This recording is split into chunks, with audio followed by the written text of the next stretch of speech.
Hello বন্ধুরা, আজকে আরেকটা নিউ ব্লগ নিয়ে চলে এসেছি। আজকে আমি খুব হ্যাপি ফিল করছি। কেন বলছি জানো? কারণ আজকে পৌঁছে গেছি আমি হ্যাপি স্ট্রিটে, নিউ টাউন।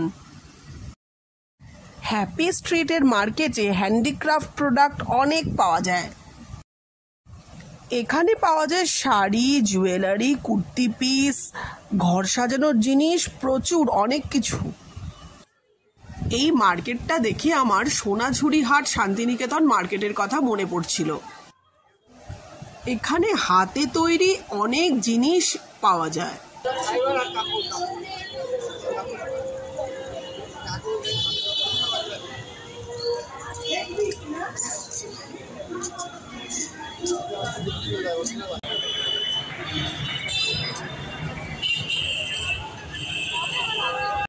অবশেষে ঘর সাজাবার কিছু ফ্লাওয়ার আর কিছু জিনিস কিনে ফিরে এলাম।